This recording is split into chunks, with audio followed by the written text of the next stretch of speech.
সামনে রেলের প্রচুর পরীক্ষা রয়েছে, তাই রেলের প্রিভিয়াস ইয়ার প্রশ্নগুলো ভালোভাবে প্র্যাকটিস করব, যার ফলে আমাদের সেই প্রশ্নগুলি সম্পর্কে বেশ একটা ধারণা তৈরি হতে পারে। যাতে চলুন তাহলে ক্লাসটি শুরু করা যাক।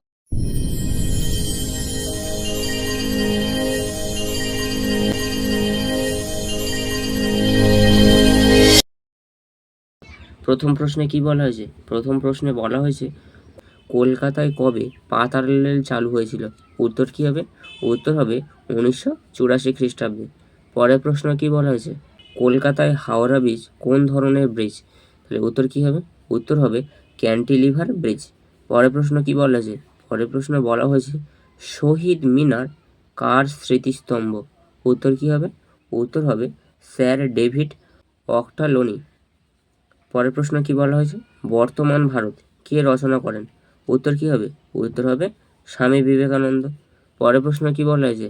পরের প্রশ্ন বলা হয়েছে জাতীয় কংগ্রেসের প্রথম অধিবেশন কোথায় বসেন? উত্তর কি হবে? উত্তর হবে বোম্বে। বিরাট ইম্পর্টেন্ট প্রশ্নটি। পরের প্রশ্ন কি বলা হয়েছে? প্রথম কোন ভারতীয় মহিলা জিব্রাল্টার প্রণালী সাঁতরে পার হন? উত্তর কি হবে? উত্তর হবে আরতি সাহা। পরের প্রশ্ন কি বলা হয়েছে?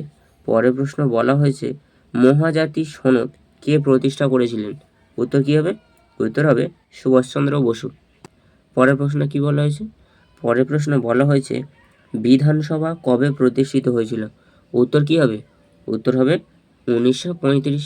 পরের প্রশ্ন কি বলা হয়েছে?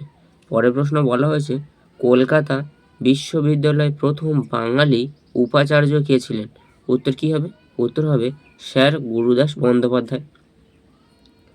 পরের প্রশ্ন কি বলা হয়েছে? পরের প্রশ্ন বলা হয়েছে কলকাতা হাইকোর্টে প্রথম মহিলা বিচারপতি কে হয়েছিলেন? উত্তর কি হবে? উত্তর হবে শ্রীমতী পদ্মা খাস্তগীর।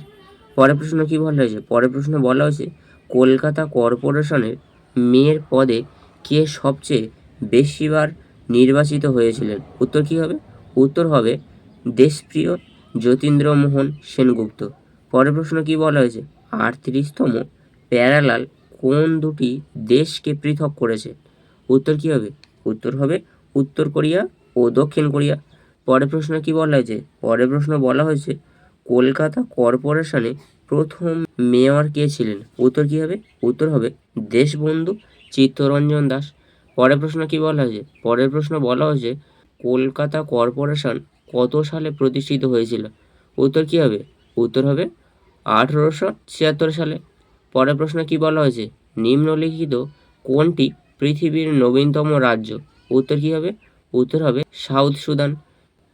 পরের প্রশ্ন কি বলা হয়েছে? ফোর্ট উইলিয়াম দুর্গ কার নামে নির্মিত? উত্তর কি হবে? উত্তর হবে রাজা তৃতীয় উইলিয়াম। পরের প্রশ্ন কি বলা হয়েছে? পরের প্রশ্ন বলা হয়েছে কলকাতা, বোম্বাই ও মাদ্রাজ বিশ্ববিদ্যালয় কোন সালে প্রতিষ্ঠিত হয়েছিল? উত্তর কি হবে? উত্তর হবে 1857 সালে। পরের প্রশ্ন কি বলা হয়েছে? পরের প্রশ্ন বলা হয়েছে লেপ কোন দেশের মুদ্রা? উত্তর কি হবে? উত্তর হবে বুলগেরিয়া। পরের প্রশ্ন কি বলা হয়েছে? পরের প্রশ্ন বলা হয়েছে পশ্চিমবঙ্গ কবে প্রথম যুক্ত ফ্রন্ট মন্ত্রিসভা গঠিত হয়েছিল? উত্তর কি হবে? উত্তর হবে 1967 সালে।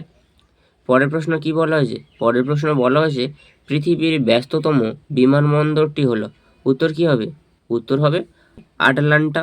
পরের প্রশ্ন কি বলা হয়েছে? পরের প্রশ্ন বলা হয়েছে পশ্চিমবঙ্গে শেষ কংগ্রেসী মুখ্যমন্ত্রীকে? উত্তর কি হবে? উত্তর হবে শ্রী সিদ্ধার্থ শঙ্কর রায়। পরের প্রশ্ন কি বলা হয়েছে? পরের প্রশ্ন বলা হয়েছে পশ্চিমবঙ্গের মুখ্যমন্ত্রী হিসাবে কে সবচেয়ে বেশি দিন পদে বহাল ছিলেন? উত্তর কি হবে? উত্তর হবে জ্যোতি বসু। পরের প্রশ্ন কি বলা হয়েছে? পরের প্রশ্ন বলা হয়েছে পশ্চিমবঙ্গের প্রথম মুখ্যমন্ত্রী কে ছিলেন? উত্তর কি হবে? উত্তর হবে ডক্টর প্রফুল্লচন্দ্র ঘোষ। পরের প্রশ্ন কি বলা হয়েছে? পরের প্রশ্ন বলা হয়েছে পশ্চিমবঙ্গে এ পর্যন্ত মাত্র একজন মহিলা রাজ্যপাল পদ অলংকৃত করেছিলেন, তিনি কে? উত্তর কি হবে? উত্তর হবে পদ্মজা নাইডু। পরের প্রশ্ন কি বলা হয়েছে? পরের প্রশ্ন বলা হয়েছে পশ্চিমবঙ্গের রাজ্যপাল হিসাবে প্রথম কে শপথ নিয়েছিলেন? উত্তর কি হবে? উত্তর হবে DN মিত্র। পরের প্রশ্ন কি বলা হয়েছে? পরের প্রশ্ন বলা হয়েছে কার সমাধিস্তম্ভ বীরভূমি নামে পরিচিত? উত্তর কী হবে? উত্তর হবে রাজীব গান্ধী।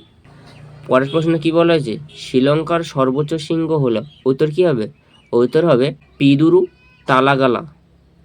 পরের প্রশ্ন কি বলা হয়েছে? পরের প্রশ্ন বলা হয়েছে ভারত এবং শ্রীলঙ্কাকে কোন উপসাগর বিচ্ছিন্ন করেছে? উত্তর কী হবে? উত্তর হবে মান্নার উপসাগর। পরের প্রশ্ন কি বলা হয়েছে? ভারত এবং শ্রীলঙ্কার সঙ্গে কোন প্রণালী অবস্থিত? উত্তর কী হবে? উত্তর হবে ক্রক প্রণালী।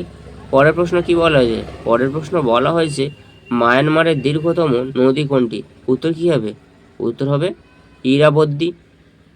পরের প্রশ্ন কি বলা হয়েছে? পরের প্রশ্ন বলা হয়েছে তুরস্কের জনক নামে কে অভিহিত হন? উত্তর কী হবে? উত্তর হবে মুস্তাফা কামাল আতাতুর্ক। পরের প্রশ্ন কি বলা হয়েছে? নেপালের সর্বোচ্চ শৃঙ্গ কোনটি? উত্তর কী হবে? উত্তর হবে মাউন্ট এভারেস্ট। পরের প্রশ্ন কি বলা হয়েছে? তিব্বত, নেপাল, ভুটান এবং পশ্চিমবঙ্গের সীমানা বরাবর কোন রাজ্য রয়েছে? উত্তর কী হবে? উত্তর হবে সিকিম। পরের প্রশ্ন কি বলা হয়েছে? Government of the people, for the people, by the people, এই উক্তিটি কার? উত্তর কী হবে? উত্তর হবে আব্রাহাম লিঙ্কন। পরের প্রশ্ন কি বলা হয়েছে? পরের প্রশ্ন বলা হয়েছে ভারতের প্রথম ভাষার ভিত্তিতে গঠিত রাজ্য কোনটি? উত্তর কী হবে? উত্তর হবে অন্ধ্রপ্রদেশ। পরের প্রশ্ন কি বলা হয়েছে? কোন দেশের অলিখিত সংবিধান রয়েছে? উত্তর কী হবে? উত্তর হবে গ্রেট ব্রিটেন। পরের প্রশ্ন কি বলা হয়েছে? পরের প্রশ্ন বলা হয়েছে রাষ্ট্রবিজ্ঞানের জনক কে? উত্তর কী হবে? উত্তর হবে অ্যারিস্টটল। পরের প্রশ্ন কি বলা হয়েছে? পরের প্রশ্ন বলা হয়েছে নিম্নলিখিত কোন রাষ্ট্রের রাজধানী হলো হ্যানয়? উত্তর কী হবে? উত্তর হবে ভিয়েতনাম। পরের প্রশ্ন কি বলা হয়েছে? পরের প্রশ্ন বলা হয়েছে সোনার কেল্লার সঙ্গে কোন শহরটি যুক্ত? উত্তর কী হবে? উত্তর হবে জয়সালমীর। পরের প্রশ্ন কি বলা হয়েছে? অজন্তা এবং ইলোরা গুহাচিত্র কোন প্রদেশে অবস্থিত? উত্তর কী হবে? উত্তর হবে মহারাষ্ট্র। পরের প্রশ্ন কি বলা হয়েছে? পরের প্রশ্ন বলা হয়েছে শ্রী অরবিন্দের যোগ সাধনার সঙ্গে কোন শহরটি সংযুক্ত? উত্তর কী হবে? উত্তর হবে পুদুচেরি। পরের প্রশ্ন কি বলা হয়েছে? মেরিনা বিচ কোন শহরে আছে? উত্তর কী হবে? উত্তর হবে চেন্নাই। পরের প্রশ্ন কি বলা হয়েছে? পরের প্রশ্ন বলা হয়েছে মহাত্মা গান্ধীর প্রতিষ্ঠিত আশ্রমটি কোন রাজ্যে অবস্থিত? উত্তর কী হবে? উত্তর হবে গুজরাট। পরের প্রশ্ন কি বলা হয়েছে? পরের প্রশ্ন বলা হয়েছে লিঙ্গরাজ মন্দির কোন শহরে অবস্থিত? উত্তর কী হবে? উত্তর হবে ভুবনেশ্বর। পরের প্রশ্ন কি বলা হয়েছে? পরের প্রশ্ন বলা হয়েছে হায়দ্রাবাদের যমজ শহর কী নামে অভিহিত করা হয়ে থাকে? উত্তর কী হবে? উত্তর হবে সেকেন্দ্রাবাদ। পরের প্রশ্ন কি বলা হয়েছে? পরের প্রশ্ন বলা হয়েছে চারমিনার কোন শহরে অবস্থিত? উত্তর কী হবে? উত্তর হবে হায়দ্রাবাদ। পরের প্রশ্ন কি বলা হয়েছে? পূর্বে কোন স্থান প্রাগজ্যোতিষপুর নামে পরিচিত ছিল? উত্তর কী হবে? উত্তর হবে অসম। পরের প্রশ্ন কি বলা হয়েছে? পরের প্রশ্ন বলা হয়েছে কটক শহরে অবস্থিত গবেষণাগারটিতে কী বিষয়ে গবেষণা করা হয়? উত্তর কী হবে? উত্তর হবে ধান। পরের প্রশ্ন কি বলা হয়েছে? ইন্ডিয়ান স্পেস রিসার্চ অর্গানাইজেশন, যেটাকে আমরা কি বলে থাকি ইসরো, কোথায় অবস্থিত? উত্তর কী হবে? ইসরোর হেডকোয়ার্টার কোথায় রয়েছে? উত্তর হবে বেঙ্গালুরু। ক্লাসটি ভালো লাগলে লাইক, কমেন্ট এবং বন্ধুদের মাঝে বেশি বেশি করে শেয়ার করতে হবে।